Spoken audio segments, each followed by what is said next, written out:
곽부 일행은 배를 타고 황하를 건너 양양으로 돌아왔다. 오는 길에 곽부는 쉬지 않고 떠들어대며 곽양을 나무랐다. 그녀는 잘 알지도 못하는 사람을 따라가 말썽을 부리고 그 때문에 목숨이 위태로울 뻔했다고 윽박질렀다. 그러나 곽양은 아무 소리도 들리지 않는 듯 언니에게는 눈길조차 주지 않았다. 그리고 양과를 만난 일을 입 밖에 내지도 않았다. 양양에 도착한 후 곽부는 부모님께 장춘진인 구척이에게서 받은 답장을 전해주었다. 그리고 구척이는 이미 연로해서 병석에 누워 일어나지 못한다는 소식을 전했다. 그 대신에 전진교 장교를 맡고 있는 송도환이 동료들과 함께 영웅대연에 참석하기로 했다는 전가를 전했다. 곽부는 이야기를 마치자마자 돌아오면서 일어난 일을 일러바쳤다. 아버지, 어머니. 양이가 제 말을 듣지 않고 말썽을 부렸어요. 곽정은 깜짝 놀라 어찌된 일인지를 물었다. 그러자 곽부는 곽양이 풍릉 나루터에서 모르는 강호인을 따라가서 이틀이나 돌아오지 않은 일과 그들과 대치한 일등을 마구 부풀려서 얘기하며 동생을 궁지에 몰아넣었다. 곽정은 며칠 군사일로 바빠 마음이 어지럽던 참이었는데 딸의 이야기를 듣고 나니 역정이 났다.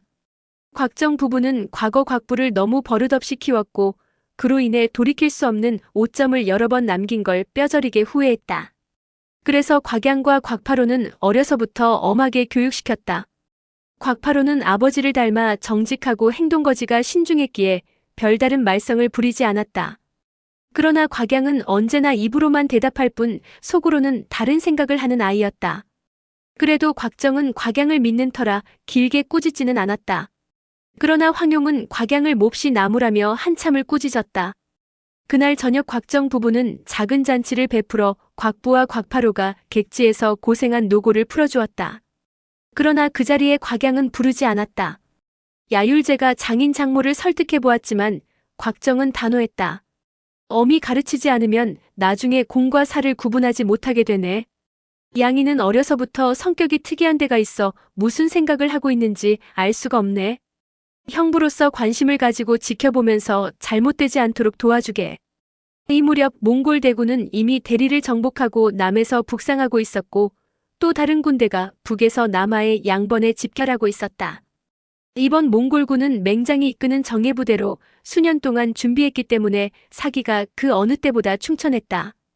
북상하는 군대는 홀필열이 이끌고 남하하는 군대는 몽골 대칸인 몽가가 친히 이끌었다. 게다가 이들이 한꺼번에 움직이는 일은 전에 없었던 것이었다. 이때는 가을이 한창이어서 공기는 상쾌하고 풀이 무성히 자라 말이 살찌는 계절이었다. 몽골의 철기 부대가 움직이기에는 더없이 적합한 시기였다. 이런 몽골 대군의 소식이 전해지자 양양성의 전세는 급박하게 돌아갔다.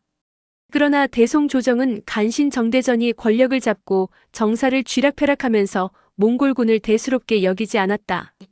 양양의 급한 상황을 알리는 보고가 휘날리는 눈발처럼 들이치고 있건만 조정에서는 편한 소리만 할 뿐이었다. 몽골군이 이미 여러 해 동안 양양성을 공격했지만 끝내 함락하지 못했습니다. 이번에도 그냥 빈손으로 돌아가게 될 것입니다. 양양성은 몽골과는 상극입니다. 위치가 이와 같은데 무슨 큰일이 있겠습니까? 걱정할 필요가 없는데 마음을 졸이면서 대책을 세울 필요가 있겠습니까? 조정에서 태평성세를 노래하고 있을 때도 몽골군은 진격을 계속했다. 몽골군이 대리를 압박할 때쯤 곽정은 전세가 심상치 않다는 걸 느끼고 영웅첩을 돌려 천하의 영웅호걸들을 양양으로 불러 모아 적에게 대응할 방도를 논의하려 했다. 그러나 아직 대책을 세우기도 전에 대리국이 몽골군의 수중으로 넘어가고 말았으니 그저 답답할 따름이었다. 당시 대리국 국왕은 단응지로 1등 대사의 증손자였다. 정천현왕으로 불린 그는 어린 나이에 왕위에 올라 크게 대적해보지도 못한 채 나라를 잃고 말았다. 그런 그를 무삼통, 주자류, 점창어운 등이 구출해내서 간신히 목숨만은 구할 수 있었다. 대리가 생각보다 일찍 함락된 만큼 양번 역시 때이른 공격을 받게 되었다. 곽정과 황용은 몽골군이 공격을 시작하는 시기가 풀이 많이 자란 늦가을쯤 될 것이라 예상했다. 그리고 행군 중에 여러 가지 변수가 생기고 중간에 지체된다면 일러도 중양절을 전후해 양번을 공격할 것이라 계산했다. 그래서 영웅대연 날짜를 9월 중순으로 잡고 적이 공격해올 때까지 연회를 이어가다가 영웅들과 함께 적에 맞설 계획이었다. 그래서 연애 날짜는 9월 15일로 정했고 열흘간 연애를 열기로 했다. 이날은 9월 13일로 연애까지는 이틀밖에 남지 않았다. 각지에서 영웅첩을 받은 무리민들이 속속 도착했고 몽골 대군도 두 갈래 길을 통해 점점 가까이 다가오고 있었다. 곽정과 황용은 군비를 재정비하느라 바빴기 때문에 손님 접대는 주로 노유각과 야율제가 맡았다. 무돈유와 야율제 부부와 무수문과 와남평 부부도 두 사람을 거들었다. 이날 주자류와 점창어은 그리고 무삼통이 제일 먼저 도착했다. 곧이어 전진교 장교 송도하는 36명의 사형제와 함께 당도했다. 개방의 여러 장로와 7, 8대 수령도 도착했으며 육관영과 정효가 부부도 도착했다. 양양성안은 고수들이 구름같이 모여들어 전에 없이 시끌벅적했다. 평소에는 모습을 잘 드러내지 않던 강호 선배들도 보였다. 이번 영웅대연은 여느 때와 달리 구군이 달린 모임이었기에 곽정 부부의 의협심을 동조하는 뜻에서 영웅첩을 받은 사람 대부분이 참석했다. 과거 대승관에서 열린 영웅대연보다 훨씬 성대한 행사가 될 것으로 보였다. 9월 13일 밤이었다. 곽정 부부는 먼저 도착한 주자류와 무삼통 등 10여 명의 지인과 자리를 같이 하며 회포를 풀고 있었다. 그런데 술이 새 순배가 돌도록 개방 방주 노유각은 끝내 오지 않았다. 사람들은 그가 개방의 일로 분주해 아직 오지 못하는 것이라 생각하고 대수롭지 않게 여겼다. 자리에 참석한 이들은 기분 좋게 술을 마시며 지난 10여 년 동안 무림에서 있었던 일들을 이야기했다. 야율제와 곽부도 무돈유, 무수문 부부와 함께 다른 젊은이들과 따로 자리를 마련해 술을 마시며 흥겨운 분위기에 젖어 있었다. 한창 분위기가 무르익어갈 무렵 개방의 8대 제자가 황급히 뛰어들어와 황용에게 귓속말을 했다. 이야기를 듣던 황용의 표정이 크게 바뀌더니 자리에서 벌떡 일어났다. 그게 무슨 말이냐? 정말 그런 일이 있었단 말이냐? 황용의 떨리는 목소리에 자리에 있던 사람들이 모두 놀라서 일제히 그녀를 바라보았다. 여기 계신 분들은 모두 우리 편이니 상세히 이야기해보아라. 어찌된 일이냐? 어느새 그녀의 눈언저리가 붉게 물들었다. 사람들은 뭔가 심상치 않은 일이 일어난 모양이라고 생각하며 8대 제자가 입을 열기만을 기다렸다. 오늘 오후 노방주께서 7대 제자 2명과 함께 성남쪽을 살피러 나가신 후 신시가 넘도록 돌아오지 않으셨습니다. 저희는 무슨 일인지 걱정이 되어 각자 흩어져 찾아보았는데 현산 아래에 있는 양태부 사당에서 노방주의 시신을 찾았습니다. 시신이라는 말에 사람들은 저도 모르게 외마디 비명을 질렀다. 개방 제자는 말을 더 잇지 못하고 눈물을 삼켰다. 노유각은 무공은 그다지 높지 않았지만 신의와 덕으로 개방을 이끌어 신망이 높았다. 개방 제자가 계속 말을 이었다. 함께 나갔던 제자 2명은 모두 방주 곁에 쓰러져 있었는데 한 명은 이미 죽었고 한 명은 치명상을 입었지만 아직 숨은 붙어 있습니다. 그의 말에 따르면 사당 근처를 살피던 중 몽골의 곽도왕자와 맞닥뜨려 방주께서 먼저 공격을 당하고 쓰러지셨다고 했습니다. 그리고 두 사람은 곽도와 맞서다가 그의 손에 그만 당하고 말았습니다. 곽정은 치밀어 오르는 분노로 얼굴이 창백해졌다. 이런 날이 올 줄 알았다면 과거 중양궁에서 그를 살려주지 않았을 것이다.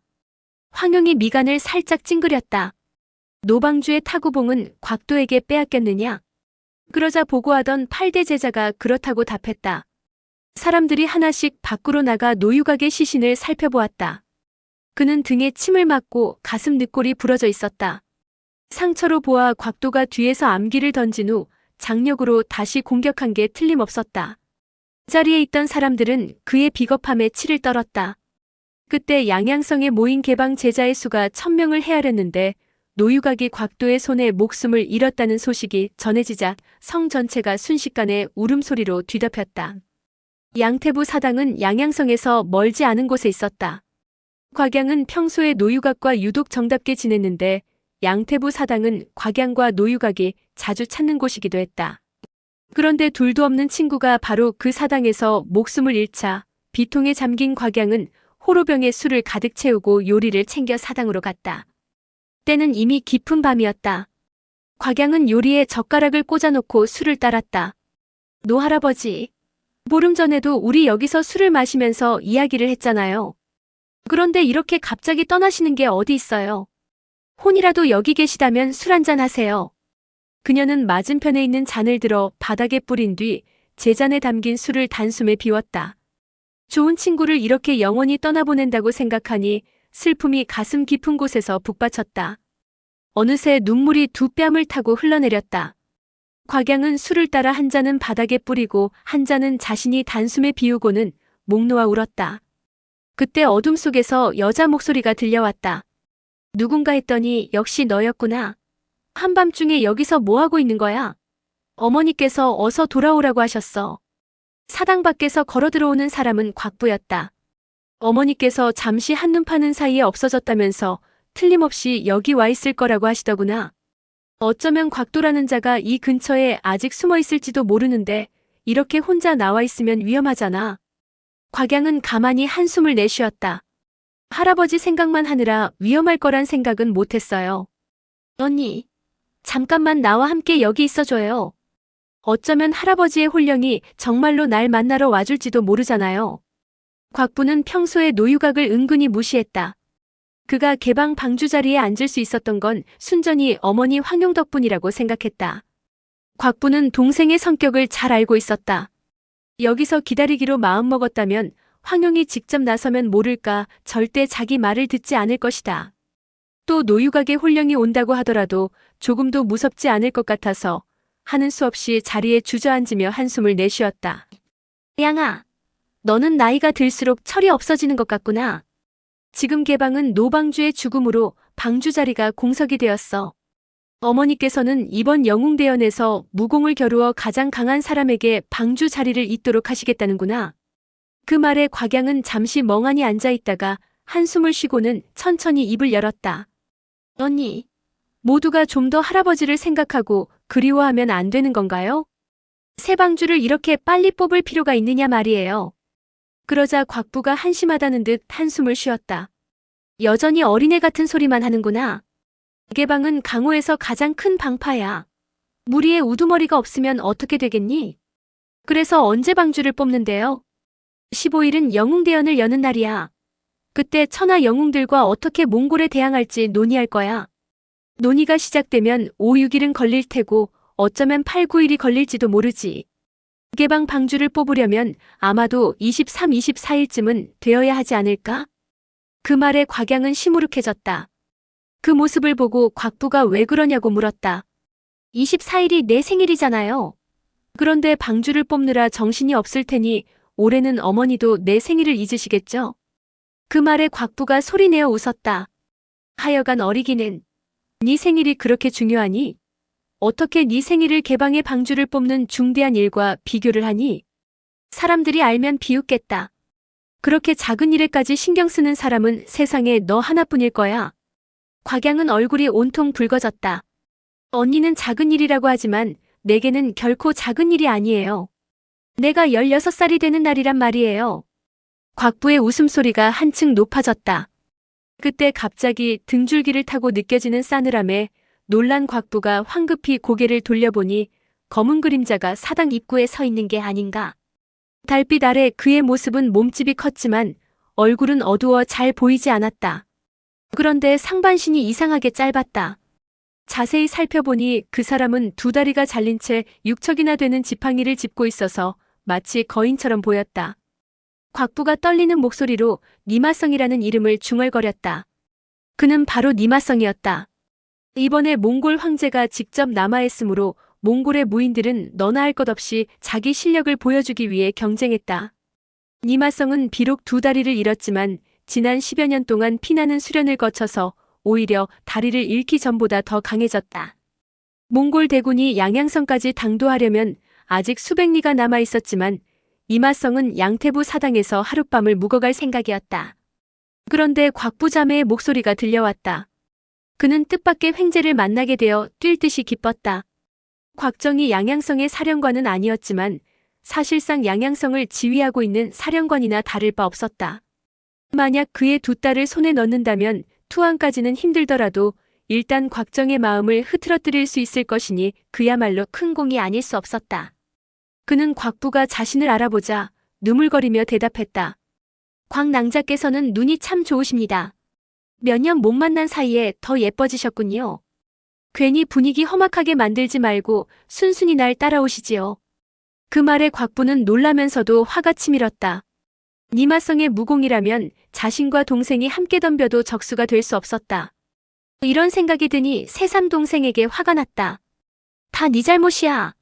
이제 어떻게 할 셈이야? 그러나 곽양은 언니 말은 들은 척도 하지 않고 다른 말을 내뱉었다. 두 다리는 왜 이렇게 길어요? 다리가 잘리기 전에도 이렇게 길었나요? 니마성은 콧방귀를 뀌며 곽양의 말에는 대꾸도 하지 않고 곽부에게 말했다. 일단 거기서 나와라. 그리고 너희 자매가 앞장서서 걸어라. 딴 생각은 하지 않는 게 좋을 거야. 그는 이미 자매를 포로로 간주했다. 그러나 니마성이 얼마나 무서운 사람인지 모르는 곽양은 그저 어색하게 웃으며 말했다. 말씀을 참 이상하게 하시네요. 이 밤중에 우리더러 어디로 가라는 거예요? 그러자 니마성이 짜증을 내며 말했다. 조그만 계집애가 말이 많구나. 잔말 말고 어서 따라오기나 하거라. 곽부가 나지막이 곽양에게 말했다. 양아, 이 사람은 몽골에서 온 무사인데 무공이 대단해. 내가 왼쪽을 맡을 테니까 네가 오른쪽을 공격해. 그러고는 곧장 검을 빼들고 니마성의 허리를 노리고 들어갔다. 곽양은 성을 나오면서 무기를 챙기지 않았다. 그런데 곽양이 보기에 니마성은 그리 강해 보이지 않았다. 이 사람은 다리가 없어 지팡이에 의지하고 있는데 어떻게 언니의 공격을 당해내겠어? 오히려 곽양은 곽부가 니마성을 다치게 할까봐 언니를 말렸다. 언니, 이 사람은 다리가 없잖아. 그런 사람을 다치게 하지 마. 그러나 그런 곽양의 말이 끝나기도 전에 니마성이 왼쪽 지팡이로 몸을 지탱하며 오른쪽 지팡이를 휘둘렀다.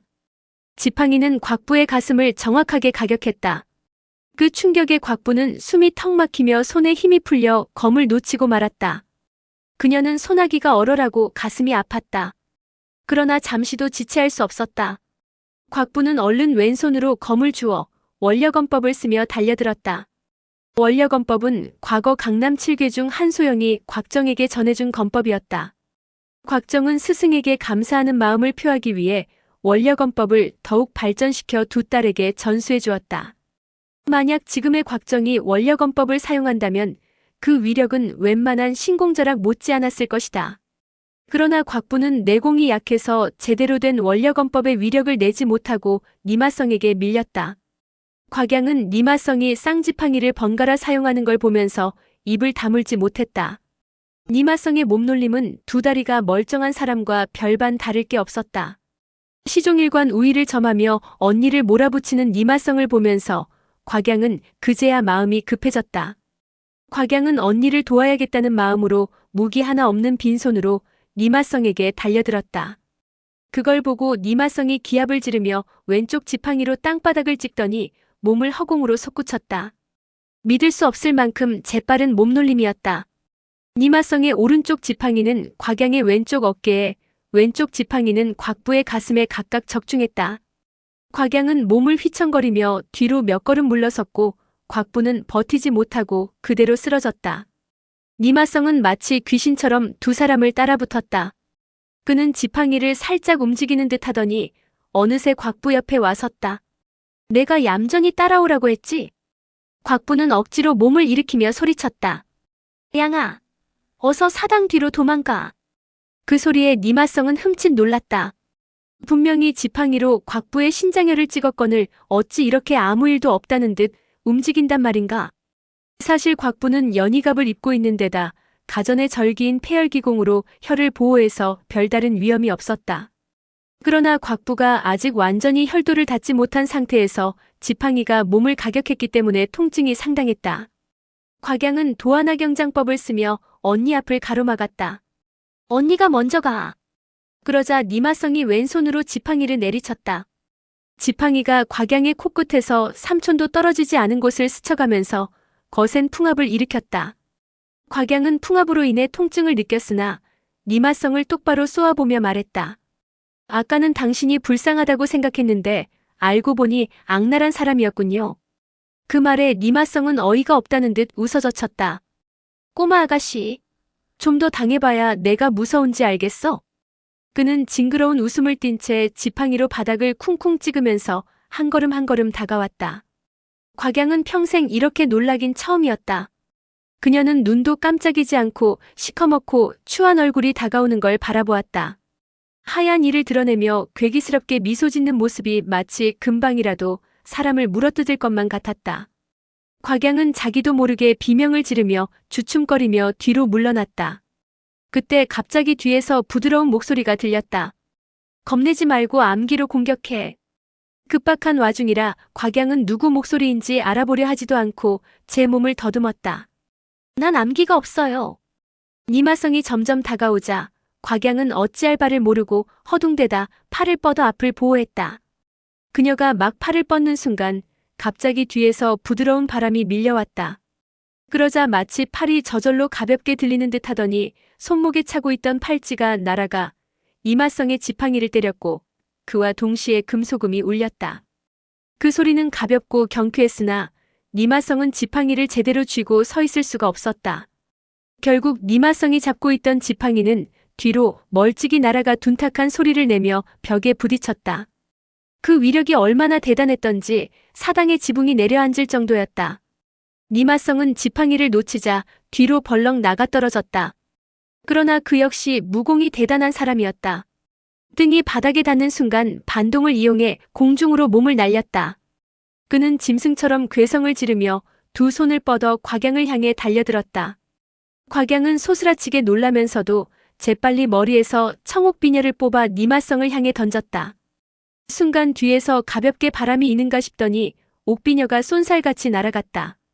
니마성은 왼손에 기를 모아 뻗으며 비녀를 막으려다가 그 날아오는 기세가 심상치 않자 두 손을 동시에 뻗었다.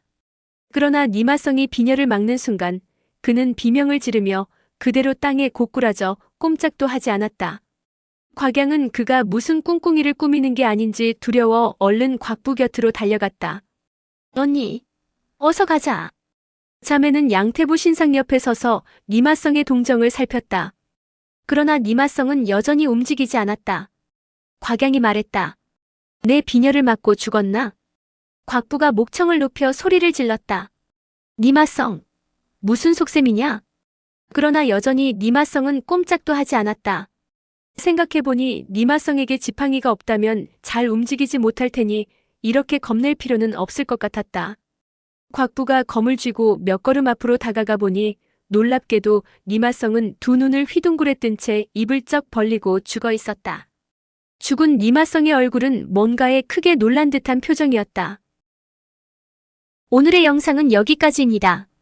영상이 도움이 되셨다면 구독과 좋아요, 알람 설정 부탁드립니다. 시청해주셔서 감사합니다.